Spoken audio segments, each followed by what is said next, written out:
All right. Thank you, everyone, for your patience. We do have quorum now, 12:03, and I will call this committee meeting to order. Do we have any changes to the agenda?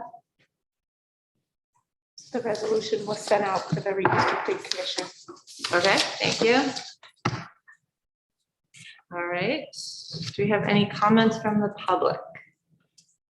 Nope. No comments. We have a couple of minutes to approve. We had a short meeting on October 4th, and then we have our minutes from October 7th. Can I have somebody move those? Leslie? Dan seconds, thank you. Any questions or edits on the minutes? All right, let's go ahead and vote. Dan? Yes. Leslie? Yes. Rich? Yes. And I'm yes. Great, thank you. All right, is Rick Snyder here, our finance director? He is. I am. Welcome. Good morning. Good afternoon. Good morning, good morning. All right, so we have a resolution, and I guess let's go ahead and move this, and then Rick can talk to us a little bit. Can I have somebody move? Dan moves, Leslie seconds, and this is the authorization to execute quit claim deeds, sale of foreclosure properties at public auction ID 10478. So talk to us, Rick. Yes, we had our auction last week, and the report on page 16, I'll be presenting in a minute, explains what your function is as a GO committee and the legislature to approve the sales that took place last week at auction. We only had 17 properties, which is a fairly low number. This combined all the properties from last year when we did not have an auction with the properties from this year. We postponed it from June up until October. And there were no responses to the hardship letters that we sent out, that if people had concerns or failure to pay due to COVID, that they could fill out a hardship. We got no responses, either grouping or either list. So we proceeded with the auction last week. The action that will be asked of you and of the legislature later tonight is to approve and execute the quit claim deed so the new owners can take possession. There's a listing of properties there that were sold at auction, and the report is on page 16, and it tells that we had 45 registered bidders show up, which was great because we were a little concerned because we changed locations this year from Green Star, where we used to have it, until this year we had it at the Eagles Club. We actually had more people come out. There were 53 bidders 53 people that came, 45 registered bidders. And we had about the same number of people, I think it was around 55, that showed up the preceding Monday night when we had the auction preview. An auction preview is when we go through each property and we describe it. And that's usually attended by people who haven't been to an auction before. They want to come and learn the process of how to sit through an auction and how to bid at auction properties. So that was mostly newcomers. In fact, I know it was all newcomers at that auction preview meeting because the auctioneer asked if anyone had been at an auction before or had bought a property at auction before, and no hands went up. So those were all new people. And then, of course, last week, when we had 45 registered bidders, I was quite impressed because we only had 17 properties. for sale. There are notes there that show how many people we had in previous years. Of course, last year we didn't have an auction, but in 2019, we had 53 registered bidders. In 2018, we had 62 registered bidders. And in 2017, we had 40 registered bidders. So we sold all the properties. Total receipts, including the taxes that were due, came to $153,303. After we subtract all of our expenses, which includes the auctioneer's fees from both last year and this year, the net proceeds or gain for the county from this auction was $46,815. And you might ask, how does that compare to what we have in our budget? And we only budget $35,000 in our very conservative budget for this line item. So we exceeded our budget figure by $11,000. Of course, I might remind you, 2 years ago when we had a really great auction, we made over $300,000 at auction. So that kind of brings it into context in that this year's auction, although we made some money, we didn't make large amounts of money like we may have made in years past. $300,000 is one of the largest years I can remember. But $46,815 is not bad, considering how many times we canceled last year's auction and how many times we moved it this year. So it felt really good for Lisa Schott, Drew, Michelle, Phillips, all staff members of mine, to finally wrap this up after tangling with this for over 2 years. And like I said before, the action that's going to be taken tonight at the legislature meeting, hopefully, will be to authorize the execution for the quitclaim deeds for all the parcels sold at auction. And I take questions. If you have any, I'll take your questions. Great, thank you, Rick. Leslie has a question. So Rick, can you talk about assessed value versus the proceeds, looking back and now? It's a pretty low amount of revenue brought in there. Was that based on the parcels and their assessed values? And it was just these are the properties that we had this year?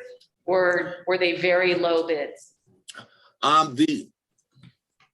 First of all, we do have, I don't know if it's on this report.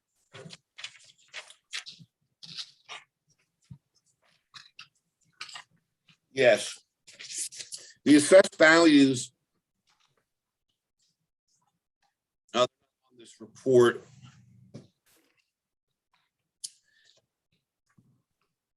The best way to explain purchase price compared to assessed value is that we have a lot of properties that sell over the assessed value. And some properties, I can remember one just went for $25, that sell way below the assessed value.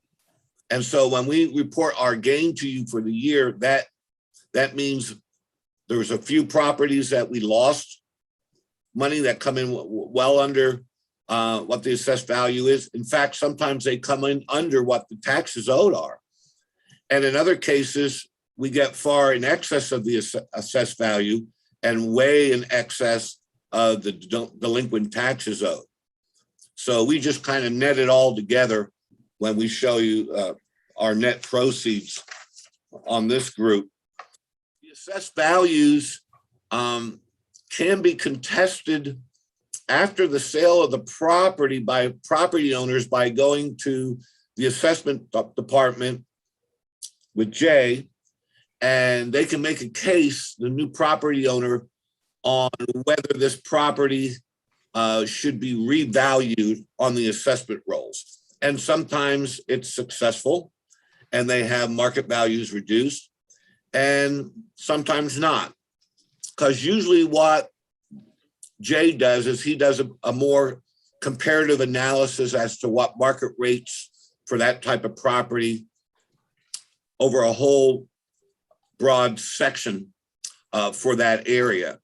And that's how he comes up with the assessed value. He doesn't like to take auction sales price into consideration when he values a property.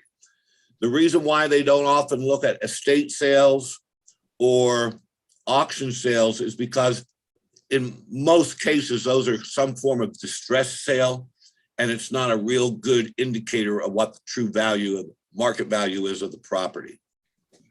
So that's kind of all I know about the assessment side of it. Does that answer your question, or did I miss it?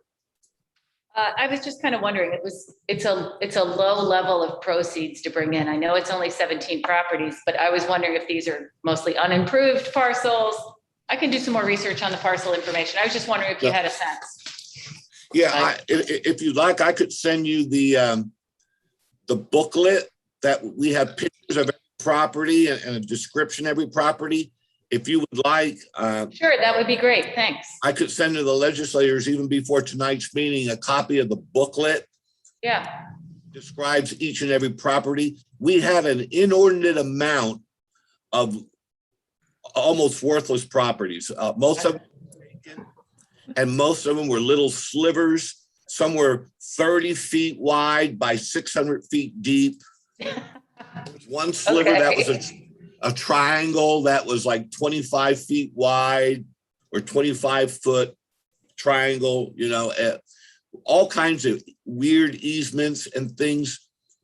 One of the main properties that I thought was the biggest straw was pulled by a judge because it's an estate and they needed more time. And the nicest house on the whole list, the only one that was really habitable, that was pulled a week before the auction. So sometimes you have that where there's not many properties that clearly have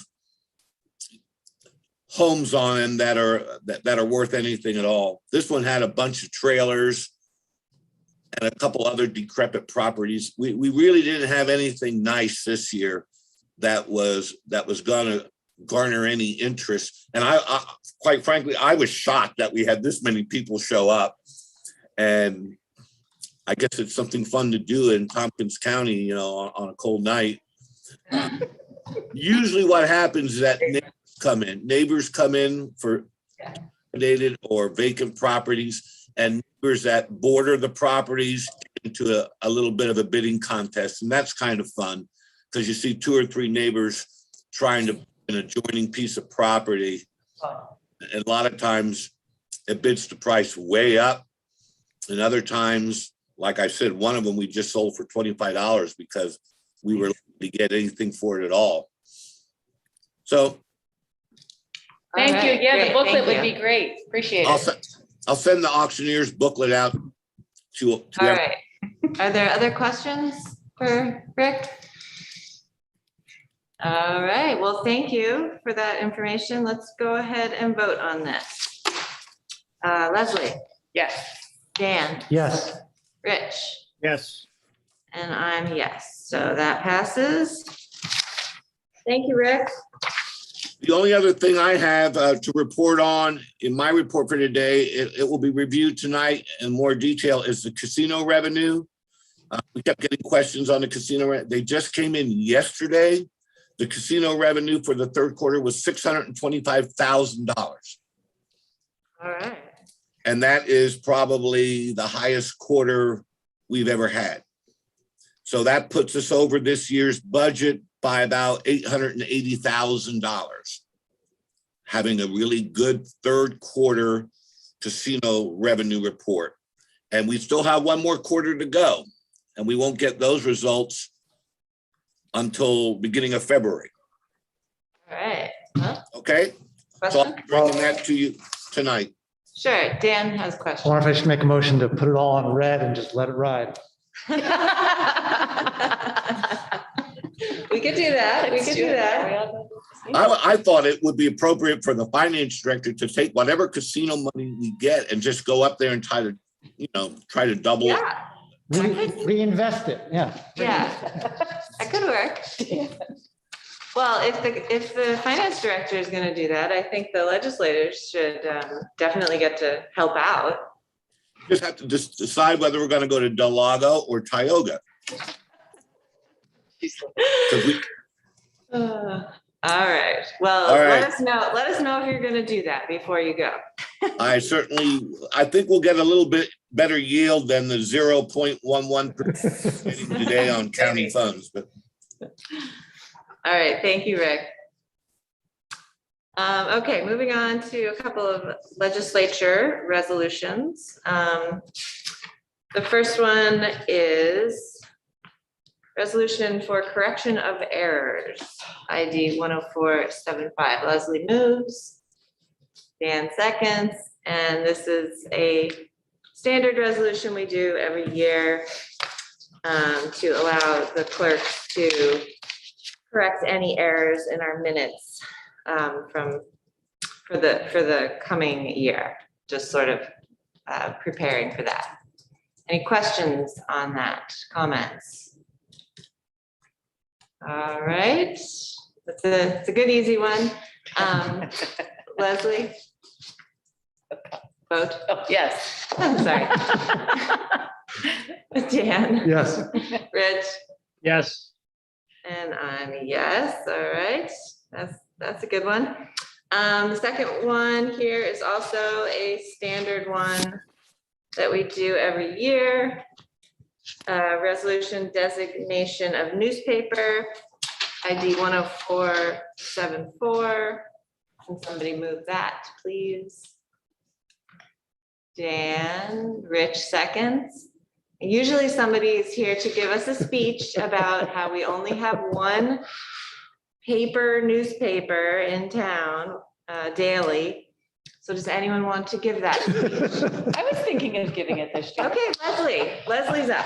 Well, I didn't know this was an annual, so I hadn't prepared like that, but I was wondering if someday we want to consider perhaps another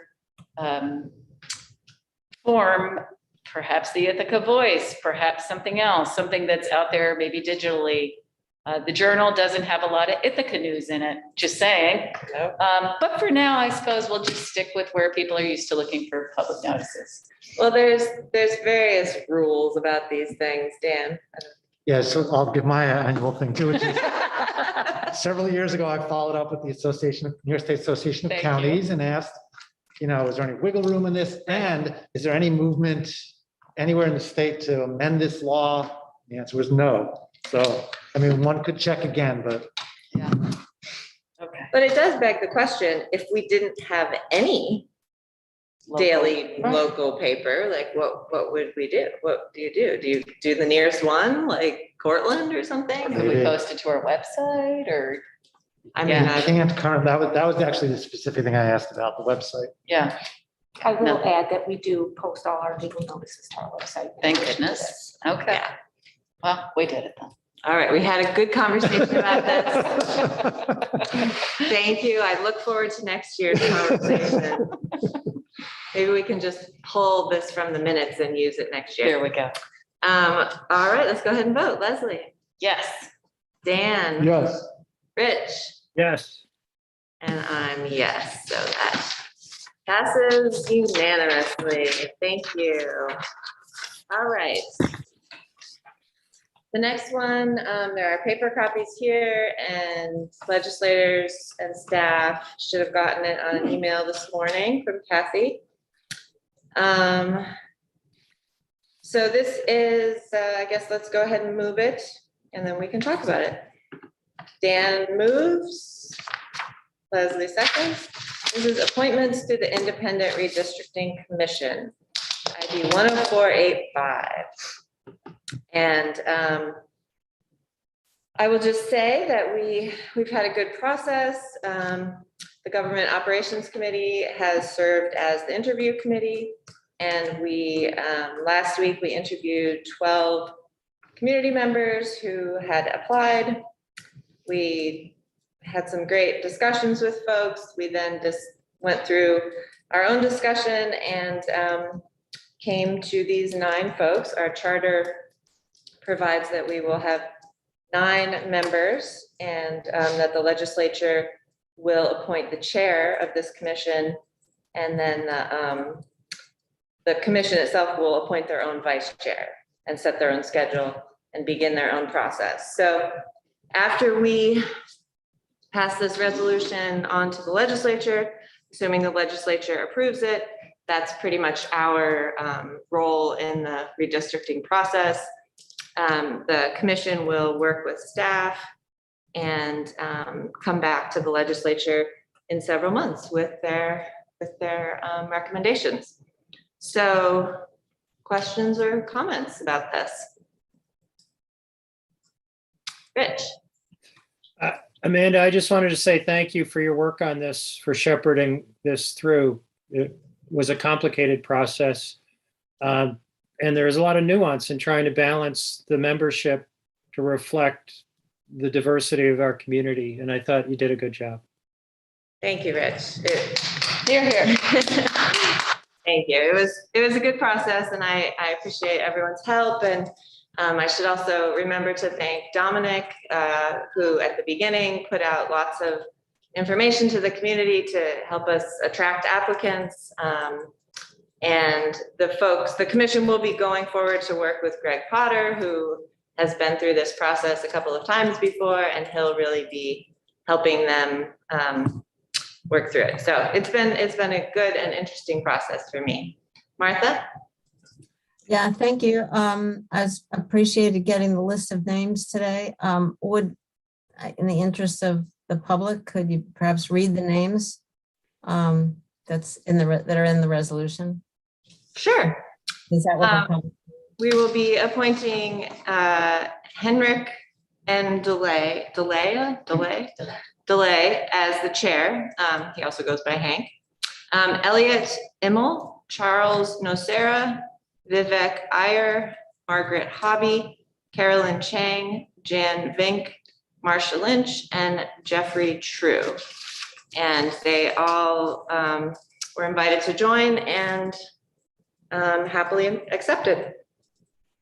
Thanks for doing that. I really appreciate the work that went into soliciting and vetting these applications. And I know about half the people, and they sound great. I really especially appreciate Hank DeLay taking the leadership role. He did an amazing job last time. So thanks to everybody involved in this. Great. Other comments or questions? All right, and just a reminder that the Government Operations Committee is recommending these folks to be appointed. The final appointment needs to come from the full legislature, and we will be bringing this not to tonight's meeting, to the next legislature meeting, which is the 16th. So we will look it up again, and they'll be able to get started on their work. All right, great. Let's go ahead and vote. Leslie? Yes. Dan? Yes. Rich? Yes. And I'm a yes. Yay. Phew, check that one off. All right, excellent. Let's see, moving on.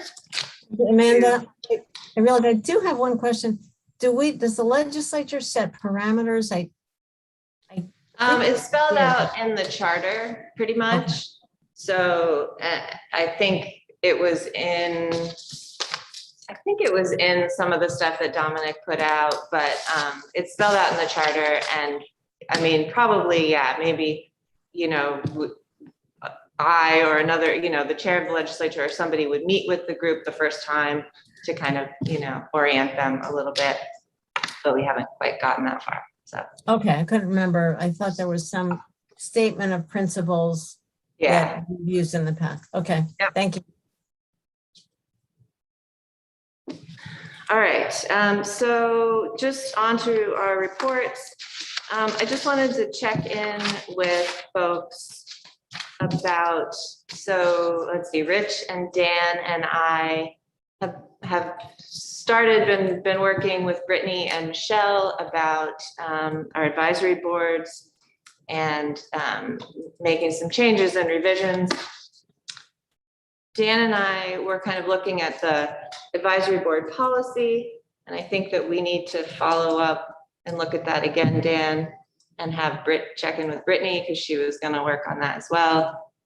And then I just wanted to follow up with you, Rich, about you and Michelle were working on a survey to send to department heads about the, you know, how much they're getting out of their various advisory boards, or, you know, checking in about, you know, and any information they want to share about advisory boards. So where are you with that, Rich?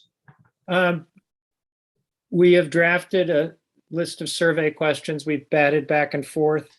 I think the concern we have was whether this would be difficult for department heads to respond to, whether they would feel awkward in that they're working with the advisory committees.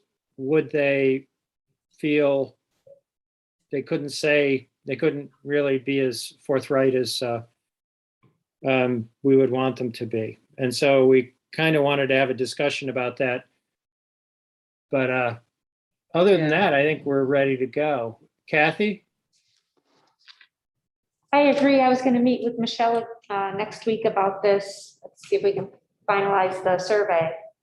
And then discuss, you know, sending it out, and who we should send that survey to. Okay. Leslie? So a question about the work that you and Dan have been doing regarding, I just wondered if that includes considering advisory boards and their kind of meeting status and their bylaws for being able to meet hybrid, Zoom, whatever, things like this. Instead of one-off, each of them trying to figure it out. Is there some standard we're gonna put out there, or? Not, I mean, I feel like we kind of addressed that with, like, earlier in the year with, I don't even remember what we did, but I know we did something. Yeah, we allowed them to. Approved a resolution to waive the policy. Yeah, Right. the county That is policy. what we did. Yeah. So, yes, we're talking about sort of the bigger general policy for advisory boards, which includes them revising their own bylaws. Great. So, yeah, Okay. that's sort of folded in. Perfect. Yeah, so the purpose of the whole exercise is to make it so that the management, the administration of the system can be done more digitally, mechanically, whatever. Not mechanically, I guess, you know, automatically. So I don't know if that one falls under that particular, that's not an issue that has to do with management of new members and when they go off and that kind of thing. That's mostly what we're trying to do, trying to make it automated. Right, like different boards have different, you know, Timelines term and terms limits, and, yeah. and, you know, some people, you know, some Yeah. boards just automatically renew somebody instead of having them reapply. And, you know, there's so many of these little details that make it really hard for the people who need to, like, keep track of it all to keep track of it all. So, yeah, we're trying to, like, streamline some of that, and the way that we've thought about doing that is revising the policy as, you know, one sort of step in the right direction, but also asking, you know, department heads, like, do we need this board, you know? Right. No, it's a fair question. I also just didn't know if we wanted to standardize any of the bylaws across multiple, either commissions or Yeah, advisory that's- committees, so that they all don't have any That's number kind of of what different rules. Yeah. Okay. we're playing around with that. Got it. So, Okay, thanks. And if I could jump in again, yeah, you know, I just reread my email to Kathy and Michelle and Brittany on this. And I was thinking that, Lisa, you probably should be at least aware of this, and you may have an opinion about doing a survey of department heads. So we probably want to have you in the loop somewhere. Yeah, thanks. I'd appreciate that, particularly if something's going out to department heads, you know, I can give them some notice as to where it's coming from and the purpose and a little forewarning. I'd be glad to be kept in the loop. Thank you. great. So it sounds like Kathy and Michelle are gonna talk a little bit more. Maybe they can check back in with you, Rich and Lisa, and I mean, you know, this is something that it's not urgent. Nobody's like, it's not pressing, but it has been sort of hanging out there for a long time about, how can we make some changes? And if we have a little time to kind of keep moving it forward, I think we should do that. And then Dan and I will check in with Brittany about the policy revisions. And I would just let the committee know that I am on the temporary committee that's working on getting the CJC, the Community Justice Center, up and running. And one of the things we need to do is to set up an advisory board for the CJC. And so in this parallel universe, we're making the issue bigger, maybe not the problem, because I think we do need an advisory board there. Awesome. One thing I have floated with the people I'm talking with is that we already have the CJATI committee, the Alternatives to Incarceration Committee, that really very closely parallels what the CJC advisory committee would be looking at. Their scope is a little bit different, but not tremendously different. And a lot of the same people would be on both. So we'd have, if we make two separate advisory boards, we're really going to have some redundancy and some boundary issues. And I've said, I think what we may want to try to do is to reconfigure the CJATI committee with its original mission, but also to encompass city membership and then a broader community base, which makes for a bigger committee, but I think it could work.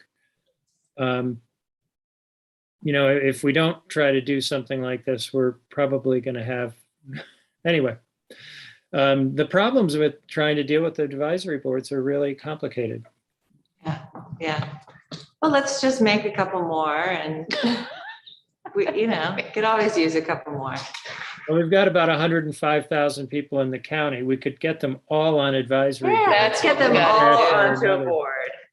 We're doing a policy on policies. We could have an advisory board for advisory We boards. need one of those. Yeah, let's get an advisory board to advise about the advisory boards. I like that. All right.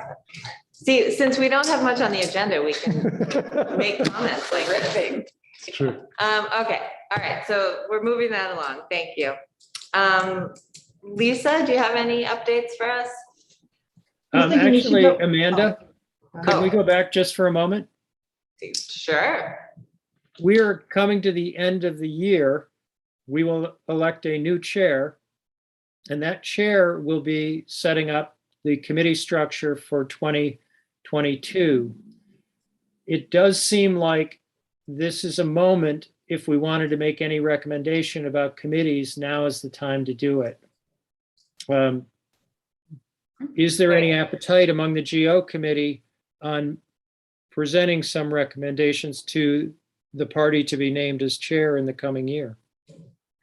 I You think mean waiting on- until 2022 will be caught flat-footed because the committees will get named before GO is populated and can act.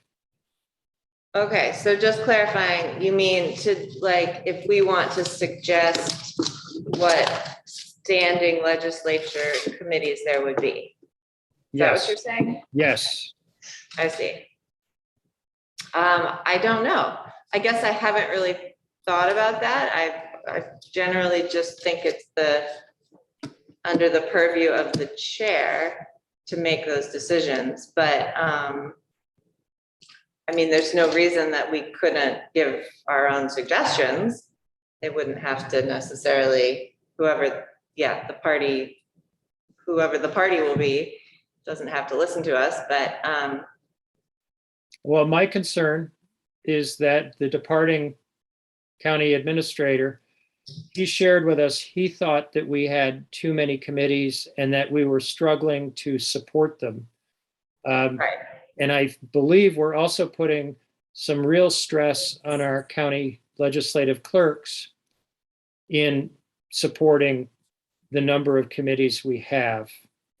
So this does seem to be a time of opportunity with now 6 new members joining the legislature to think about how we could reconfigure and Sure. cover the issues we need to cover, but perhaps with fewer committees.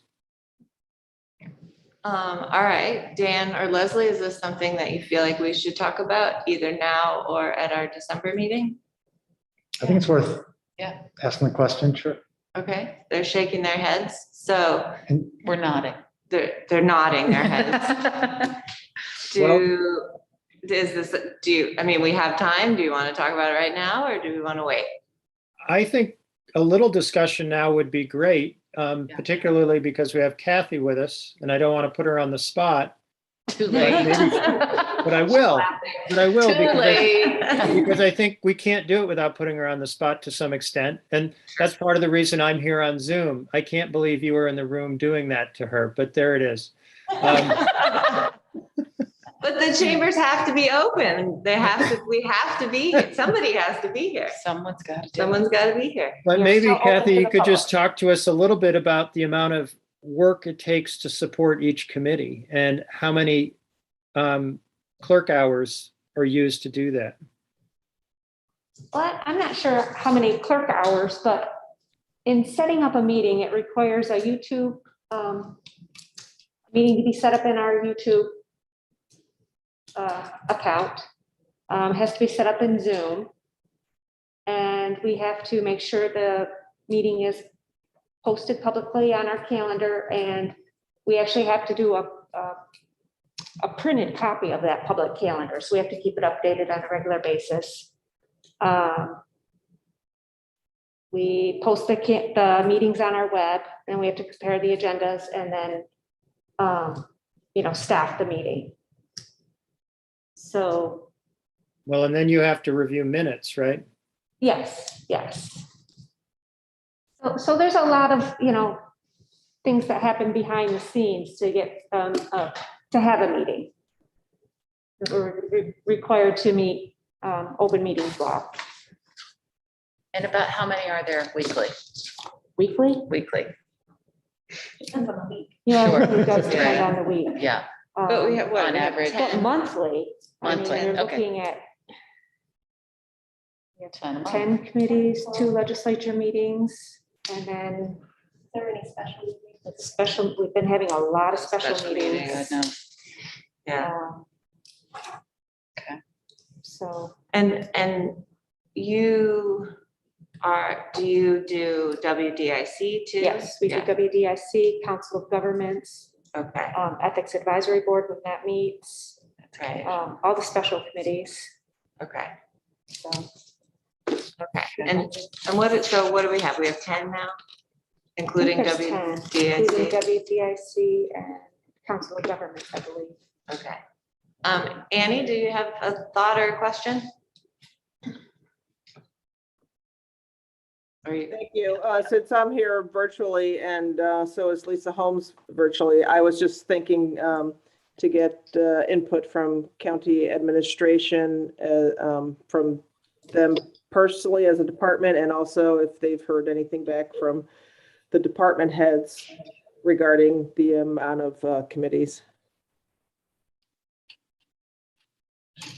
Sure. I would say it does feel like a lot of committees. And while we heard and appreciated the offer for both county administration and for department heads just to attend the portion of the committee meetings where they were on the agenda. Many of them want to hear what's happening, in their related cabinet. They want to stay on the meetings. And for county administration, it seems at those meetings, we can play a role with department heads or with any particular topic at any time during the meeting, so that going off or that something could happen during the meeting that would affect our department or other departments later that we should know about. So while that offer was standing, it didn't really result in us or our staff attending fewer portions of the meetings. I've also heard from a couple of other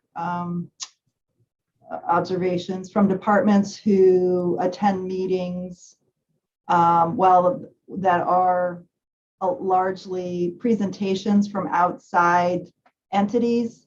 And there's not been a lot of county business. That's not, people aren't a real big fan or understand what the purpose of those are. And then departments who have to report to multiple committees, planning being one of them that reports to at least 2, maybe 3 committees on any given month. That's been difficult to staff. Great. Yeah, that all makes sense. Thank you. Jonathan? Yeah, just to remind everybody, the charter says that there shall be between 5 and 8 committees. And it also says that special committees may be appointed if deemed necessary. You know, and the idea was, I think, to keep committee numbers down, and special committees, I think, were contemplated not to be long time committees, but for short duration periods. But I don't think that's really the way it's happened. So I think the charter contemplates that there really be 5 and 8 committees, and that there be special committees only from time to time. But it seems like everybody's saying, there really seems to be about 10 regular committees now, and that's really not what the charter contemplates. Right. Okay, that's good to know. Thank you. I didn't realize that it specified how many. So then it really does make sense that we consolidate or cut back a little bit. So what other, I mean, I think Committees. Leslie's already over here figuring it all out for us. I didn't so. show it to anybody, though. It's a secret. It's just my little doodlings, but. It sounds like, I mean, not everybody has spoken, but it sounds like it does make sense to try to cut back, both for our clerk's time and effort, but also based on the charter and for legislators' time too. You know, people don't necessarily have tons of time to attend lots and lots of meetings. So Rich, since you brought this up, how do you envision us moving forward? Do we want to just let Leslie decide? And I've got a short list here. She's got a short list, or do we want to like sort of walk through each one? Or I'm not sure the best way to go. Well, I mean, there's some, I think there's no low hanging fruit because there's reasons for each committee that we have. Sure. However, I think there's some committees that are lower hanging than others. Well, Just a but I mean, short ladder. a shorter ladder, yeah. You know, we expanded essentially the committee that does planning into 2 committees. And probably that's one we could look at. I think what we would want to do is have comfort that the subject matter that committee, those 2 committees are covering could be consolidated and effectively managed by one committee. Right. And, you know, I mean, prepare to have an argument. It's an area that I'm not that familiar with, but that seems like an obvious one. The other is that we have budget, capital, and personnel, and then WDIC is a piece of that. And the reason we do that is that the WDIC committee has non-legislative members. Right.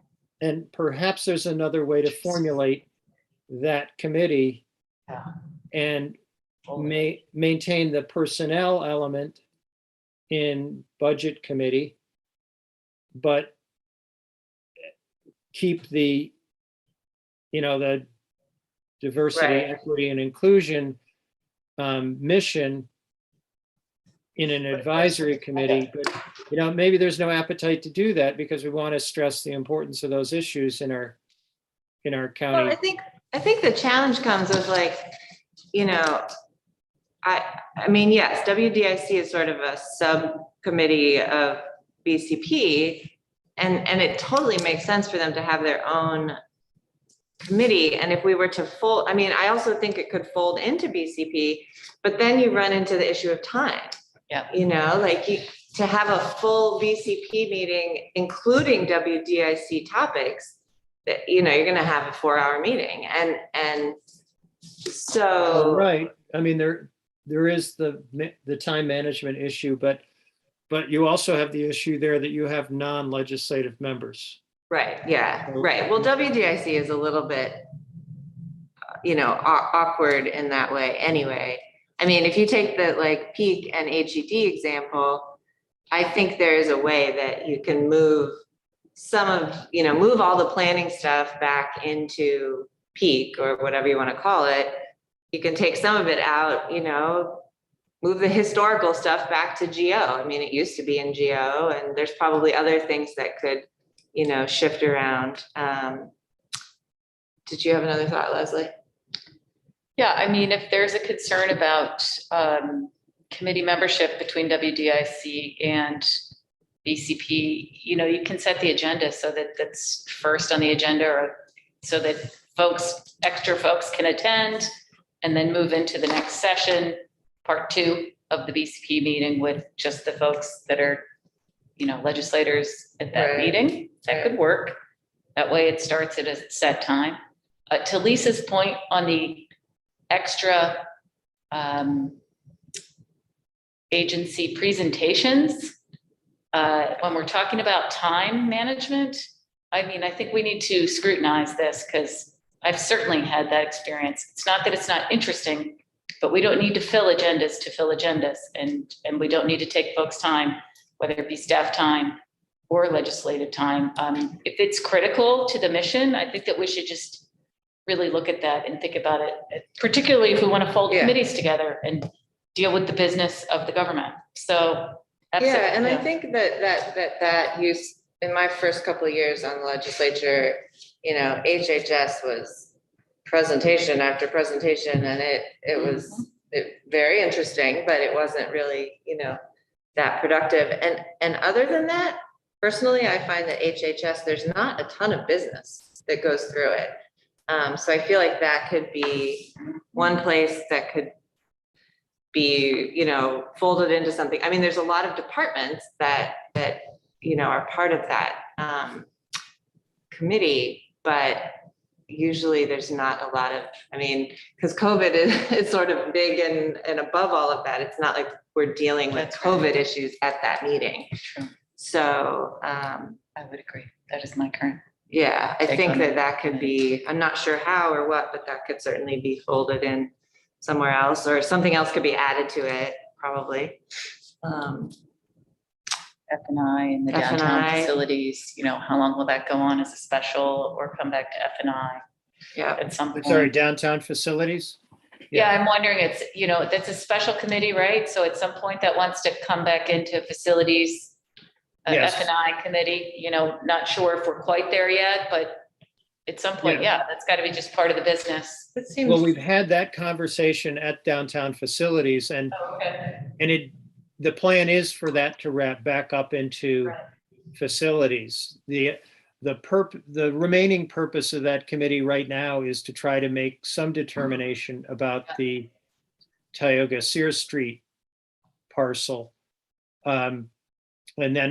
And we're heading towards there. In fact, we're going to have a presentation, I think, next week from Habitat for Humanity and Ithaca Neighborhood Housing on what they would do on Sears Street.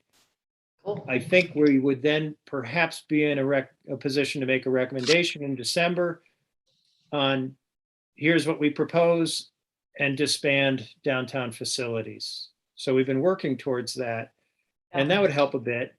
Yeah, that's great, but I guess I also wonder too, like if you aren't able to wrap it up, isn't that something that could be discussed at F&I? I mean, Sure. Yeah, except you've got people that have been working on it for the last few years that are knowledgeable about it. You know, as we do, and because of the lag at the beginning of the year, the same committees meet for one more meeting. Maybe Yeah. we could have a January meeting, but I've pushed pretty hard, Amanda, to say it's time for us to go away. yeah, yeah.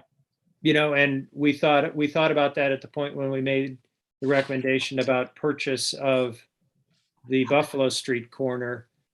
But we said, well, but we're also charged with making a recommendation on Sears Tioga Street side. Yeah. But I think we're at a point we could perhaps do that. But that's a temporary committee anyway, so it Yeah. should evaporate anyway, and it doesn't really affect the 10 that were, I don't know, maybe that is one of the 10. I think it is one of the 10. Am I missing another one? Kathy, did you have something else? I just wanted to add that the redistricting commission is also going to be starting up and we'll be staffing that. So that's another Right. committee on our list for So this is a 2022. good idea to shrink And the. they, I think that it's possible that they could be meeting, every other week too. Mhm. So Right. So that's another reason to pare down what we have if possible, because you will be expanding what you're doing. No one has mentioned Tiger. What are there thoughts about the importance or usefulness of that committee from anyone here? I think we've certainly punched above our weight because we've had the access and the focus on getting things done in Albany. And I'm moving my screen around to see if Martha is here, because I'd say good things about Martha in that she has, spent a lot of time reaching out to New York State people. We're not going to have that resource of her in the coming year. And I'm wondering if we can take the template that she created and try to get that same focus when we need it by another method than having a separate committee. Yeah. Yeah, or, I mean, I have wondered, like, if the various issues that seem to go through there could just go through the regular program committee that, if, a lot of the resolutions that come out of Tiger are urging the state to do such and such. And, if it's a Health and Human Services thing, that could be something that's discussed in Health and Human Services and then pushed forward. So that would be Yeah, my.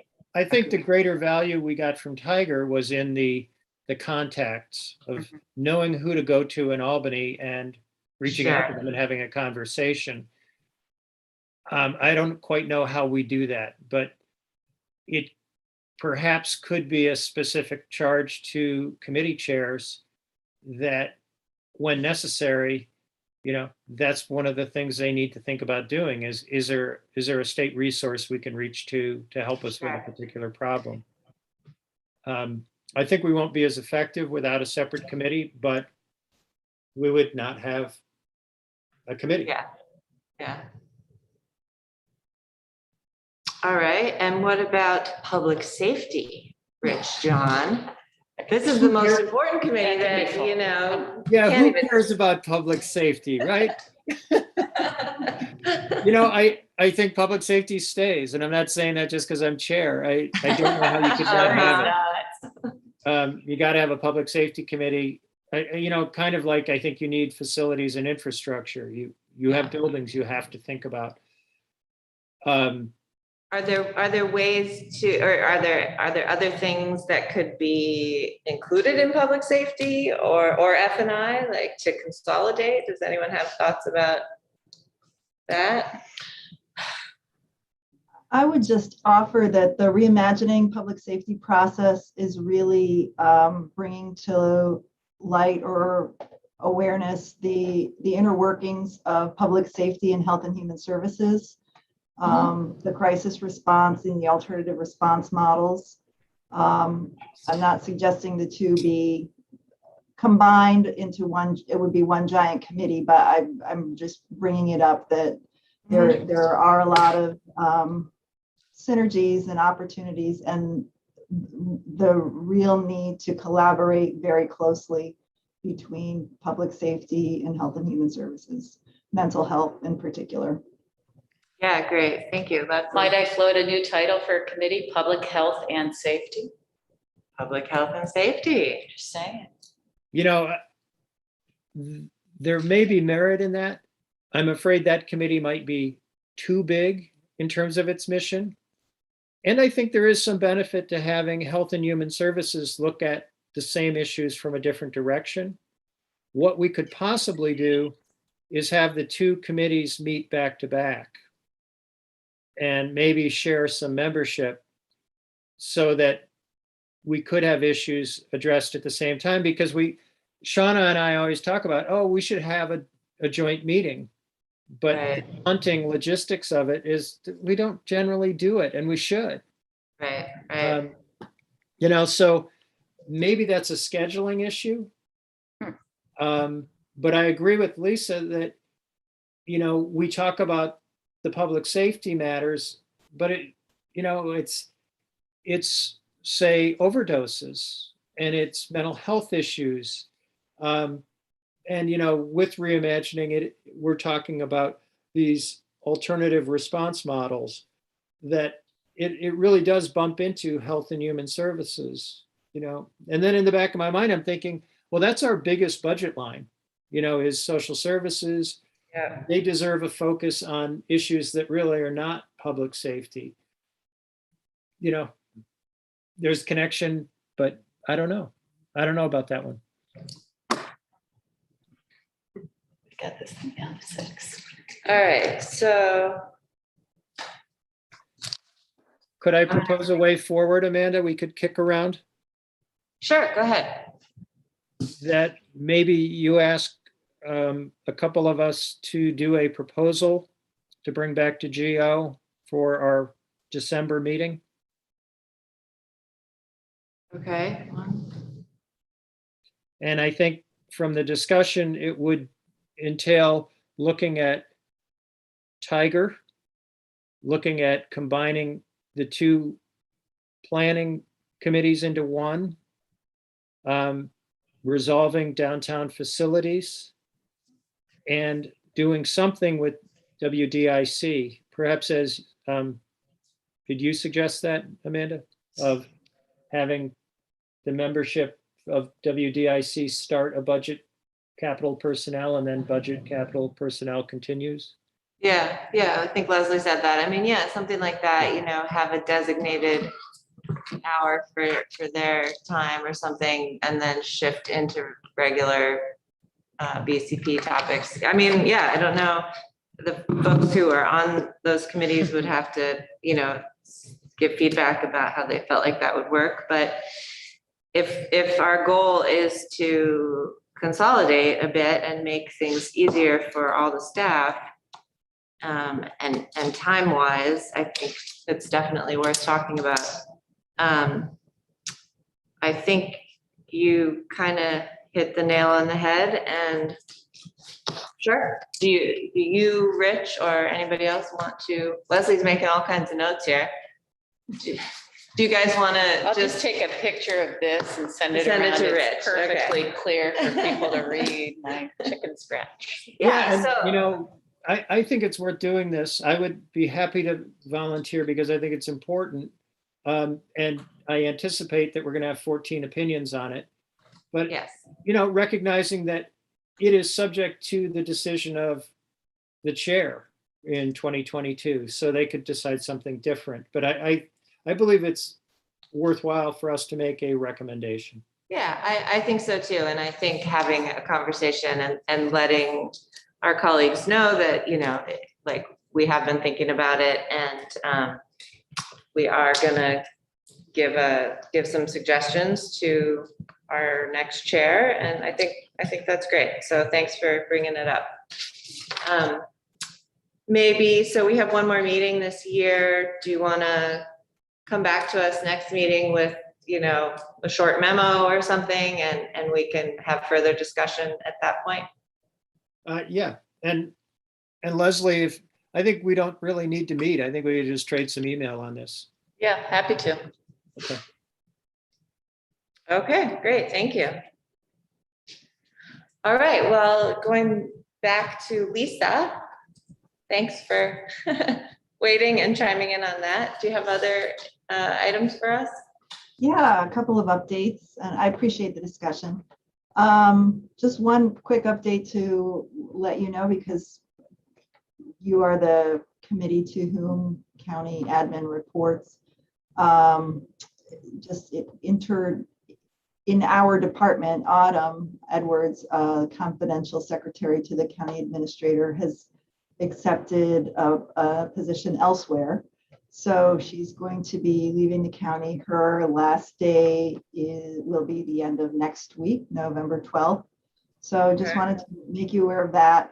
She's served the county for a number of years under a number of different county administrators. So, but we're really glad that she's taken this new opportunity.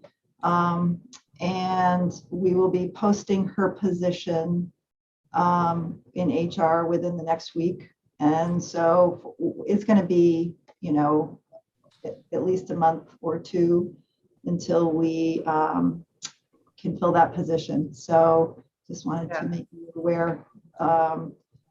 If you call county admin, if you need to get in touch with any one of us, I would suggest, you know, if you have our direct numbers, or we may be checking voicemail in the interim. Well, we're going to be meeting to talk about how to divvy up some of the tasks in the meantime, but we'll be a little short staffed for a while.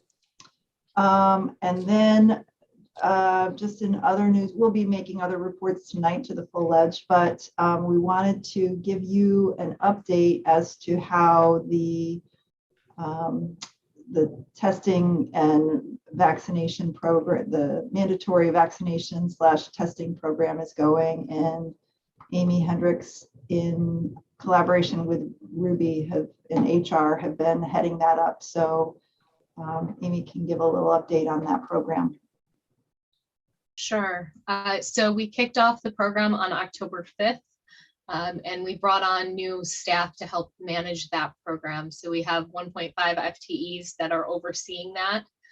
When the program began, we had about 170 employees who had not attested their vaccination status, which means they are either unvaccinated or have chose not to tell us their vaccination status. As of November 1st, we only have 122 employees that now fit that list, a reduction in 47 employees. We have 4 additional employees that will be coming off in the coming weeks as well, because they've received vaccine. Of those 43 to 44, I will say a majority of them were already vaccinated. And by implementing this program, they decided to not participate in the program, but to share their vaccination status with us. And then there were a few as they have left county employment. So we have lost some employees in the process as well. Overall, we've expanded the program into helping support the town of Ithaca, city of Ithaca, village of Dryden, and town of Caroline. And we have collected in the month of October 672 samples. And in those samples, we did find 8 positives. So we are finding some positive throughout this. And I don't have that broken down by municipality. I just have the total. We are continuing right now to have sample collection days on Tuesdays and Fridays, but we have found some challenges with that. Fridays, there's delayed results because the lab hours change on the weekend, so people aren't getting their results as quickly as we would like. Also, the federal program that has been rolled out is looking at 1 day a week testing, and so we're going to start talking more about shifting our hours and maybe our focus on the program as advised by the health department, which is how we set this all up. As far as what happens if employees miss tests, employees that miss 3 tests, actually, we'll back up. Every employee who missed the test during that week or their 2 tests receives email notification saying that they've missed that test. And then there's usually a back and forth between our drivers, sample collection specialists, and the employees discussing why they missed that test. And for employees who missed 3 tests, Human Resources notified the supervisors and have issued counseling notices to those employees. And we'll move through that process depending on how that goes forward. The notice lets them know they've missed 3 tests, and a failure to miss another test will result in disciplinary process. So that's how it is going. It started, you probably saw some of the emails come across where we learned a lot very quickly. And it's been great having the 2 staff be able to really coordinate it they are picking up samples and running them to the lab daily. We have 24/7 operations, so it's a challenge, but we are making it work out. So that's my update. Great, thank you. Leslie? Thank you, Amy. Thank you for getting this launched. This is really important. I'm glad to hear that you're getting more attestations. Is there any concern, as everyone's reading in the newspaper, about losing a significant number of staff who won't participate? Or you said some folks have left county employment. A lot of folks? 2 folks? There were about 10 to 15 that were removed from the list. Some of them have left because they're on a long-term leave, or have become fully remote. We have a few instances of that from the initial piece, and that would be more of a contract. So we had some contract employees that were on there. I don't have a sense that it's a large amount that have less county employment. I think it's about 1 or 2 is all that have actually left employment here. Okay, so not creating any particular gaps in our service or divisions, departments. Okay. I would say not at this date. If we have to pursue further discipline and it gets to the point where an employee decides they would rather leave than go through the testing program, and it affects departments where there are mandatory minimum coverage, then we're talking a different story. But we have not gotten there yet. No. Okay. And Because sometimes that can be concentrated in certain departments and that'll really create an issue. Yeah. Yes. Dan? So I don't remember exactly how it was set up that we're assisting other municipalities in their testing procedures. Let me explain why I'm asking this question or where I'm going. So I'm on the TCAT board, and TCAT is going to be starting testing sometime soon as a result of the federal mandate that employers with a certain number of employees start testing. And so my question is, does the county have any extra capacity to deal with any other agencies or people that we fund, either on a paid basis or any other basis? So I will say we are at, the capacity was interesting. We didn't know when we set it up, but we are at kind of a maximum capacity right now as far as staffing on this.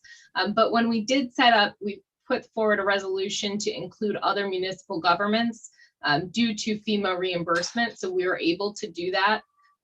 When you get into other nonprofits or into for-profit business or other places, they can also seek reimbursement, but they need to go through their own sources. So that has been the challenge on this. Thank you. Yep. All right, other questions? Thank you for those updates. Is there anything else from Lisa or Amy? That's it from us. Thank you. All right, great. Thank you both. County Attorney Jonathan Wood, do you have anything to share with us? One thing, I know Amy was standing at a fixed background, but it looks like she's in the road, and I feel like saying, get out of the road. She does.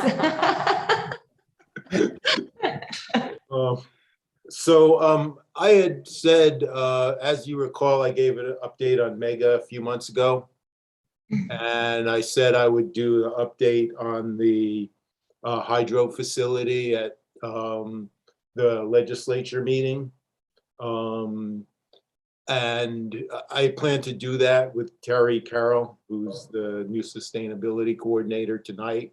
It's the reason why it didn't happen earlier is because it's been really hard to get the numbers together. The NYSEG changed the way they bill, and the numbers I used to use aren't on the bills anymore.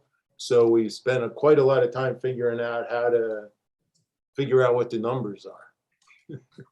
But me and Terry will give that report tonight, and Terry is going to kind of take over that responsibility when I leave. Okay, great. So it'll be more part of planning.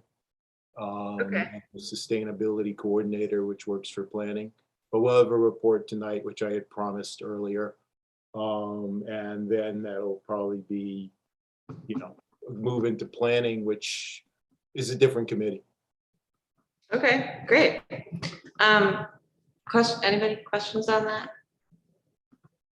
I was just wondering on a different topic if, I don't know if Bill Troy would want to come to our next GO meeting or just to introduce himself, or if, I mean, we could also just wait till January, but just throwing that out there. Sure, I will mention it to him and hopefully he will be able to come. Yeah, and then maybe we'll throw you a party at our next GO meeting since it'll be our last one. Okay. All right, let's see, we already heard from Rick. Dominic, anything about communications for us? Everyone? Yeah, thanks. Last meeting, I gave a presentation and worked through the draft brand guidelines for the county, and I have been working on follow-ups from that, organizing all the different files and working with several departments and things like that. So that's been going really well so far. My next step on that is to get a more final version ready for department head review, et cetera, and start uploading those files to the internet. So that's been going really well. I'm working with a few departments as well on their branding, and this has been helpful for that. So thanks for the conversation during the last meeting. I also wanted to share that the Gov Delivery email newsletter system has been going really well. We're continuing to get hundreds of new subscribers to lists every few weeks. So that's great. And I have some new departments reaching out to me with ideas for lists or for newsletters they would like to put out as well. So that has been going well. And other than that, just spending a lot of time on COVID communications and reimagining public safety still, which I feel like I've been saying in every update since I started. So that's what's going on in my world. And thanks for the conversation in the last few meetings. Yeah, great. Thank you. Questions for Dominic? I just had a quick question. So we went through the whole website upgrade over the past couple of years. And I feel like the last I heard was that you were still kind of waiting to do the health department page stuff because of COVID and everything. Is that like the last thing that still needs to change? And is there any like plan to try to change that to the new look, or just wondering about that? Great question. Yes, it is the last thing that needs to shift over. The website is technically the whole transition's being still managed by ITS as it lives in their world, but we did transition the website's homepage quite a while ago. The last one to go is the health department.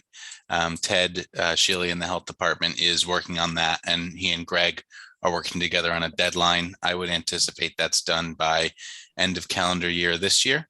The one we did before was the Board of Elections, which required, they had a lot, they and the health department both have a ton of information, and at the time, really timely things. So theirs is done.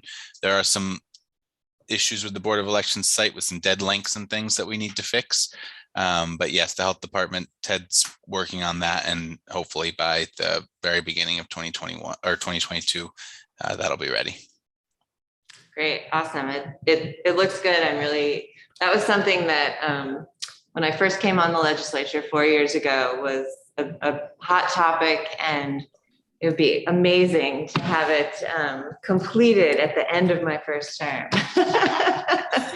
So thank you for working on that. Do our best. All right, thanks. Anything else from committee members about any topics or anything else? All right, there's one budget adjustment for your review, and we're all done. Thank you, everyone. We are adjourned. Thanks. Yeah, next time. Or shortly.